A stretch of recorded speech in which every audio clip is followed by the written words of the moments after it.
हनी सिंह का डाउनफॉल हुआ कैसे? तो यस, आज हम बात करेंगे कि हनी सिंह ने सक्सेस तो पाई लेकिन उसके बाद उनका डाउनफॉल भी बहुत हुआ और ऐसा हुआ कि अब उनका कमबैक भी बहुत अच्छा होगा। हम सभी जानते हैं तो यो-यो हनी सिंह को तो हर कोई जानता है। मतलब 2010, 11, 12, 13 वो इतना सक्सेसफुल ईयर था, लेकिन उसी टाइम में कहीं न कहीं उनकी इमेज एक बैड बॉय या फिर एक कहते हैं स्पॉइल्ड लड़के या आर्टिस्ट के रूप में सब देख रहे थे, लेकिन लोग उन्हें पसंद भी बहुत कर रहे थे। और शायद यही सब चीज़ें थी जो कहीं न कहीं उन्हें डाउनफॉल की तरफ ले गई। मतलब हनी सिंह ने एक पॉडकास्ट में बताया कि अगर देखा जाए तो मैंने अगर सक्सेस पाई उसके बाद मैं डाउनफॉल में गया तो इसी कारण, क्योंकि मेरे को ये था मुझे बहुत सारा काम करना है, इस वज़ह से मुझे नींद नहीं आती थी और मैं सोने के लिए मतलब ताकि मुझे नींद आए इसलिए मैं नशे वग़ैरह करता था और मुझे नहीं पता था कि नशा करने से मुझे ये सब देखना पड़ेगा। मतलब हनी सिंह ने बताया कि मुझे इतनी स्लीपिंग डिसऑर्डर्स होने लगे थे, मुझे नींद नहीं आती थी, मैं 2 साल तो सोया ही नहीं था बिल्कुल।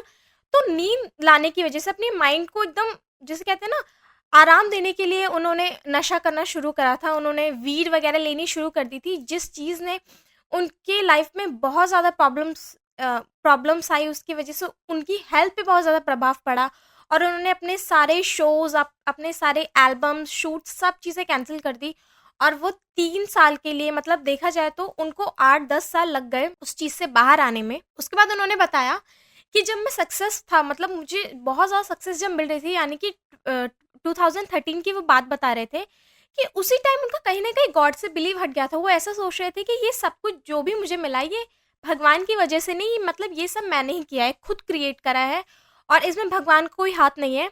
उनका फेथ कहीं न कहीं हट रहा था भगवान से और वो सैटेनिक पावर्स की तरफ कहीं न कहीं वो जा रहे थे। उन्होंने एक स्टोरी शेयर करी थी कि जब मैं इंग्लैंड में था, तो उस टाइम मतलब मेरा शूट चल रहा था, तो एक लेडी आई जो मेरी फ्रेंड की दोस्त थी, उन्होंने मुझे बोला कि आपको मेरे साथ चलना है, मुझे आपसे बात करनी है। तो हनी सिंह ने बोला हाँ ठीक है, शूट के बाद चलते हैं और जब वो उनके साथ गई, वो एक रेस्टोरेंट में गई और वहाँ पे जो उनका फ़ेवरेट जो उनका डिश है वो मतलब वहाँ उन्होंने बताया वहाँ पे कोई वेटर भी नहीं था, मतलब एक ही वेटर था और उनसे किसी भी तरह का ऑर्डर नहीं लिया गया था और उसी टाइम उन जो वो डिश सबसे ज़्यादा खाते थे, वो उनके सामने आ गई। तो हनी सिंह बहुत ज़्यादा सरप्राइज़ हो गए कि मैंने तो अभी किसी को ऑर्डर भी नहीं दिया और ये ऐसे कैसे हो गया?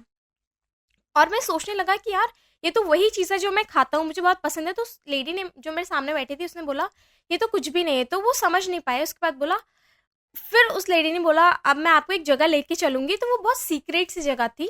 वो वहाँ पे गए, जिसको उन्होंने एक शैतानी चर्च के नाम से उन्होंने उसको नाम दिया। बोला कि वो एक ऐसी जगह है, जहाँ आपको एक अलग-सी पावर्स या फिर एक अलग-सा कंप्रेशन आपको मतलब फ़ील होगा। आपको लगेगा कि मतलब कोई चीज़ तो है जो आपको मतलब आपका भगवान से फ़ेथ हटाती है वो जगह। और मैं उस टाइम इतना ज़्यादा इन सब चीज़ों की तरफ अट्रैक्ट हो गया था, मैं सिर्फ़ गलत चीज़ें कर रहा था। मैं नशा कर रहा था और मतलब ऐसी चीज़ें कर रहा था जो मुझे नहीं करनी चाहिए।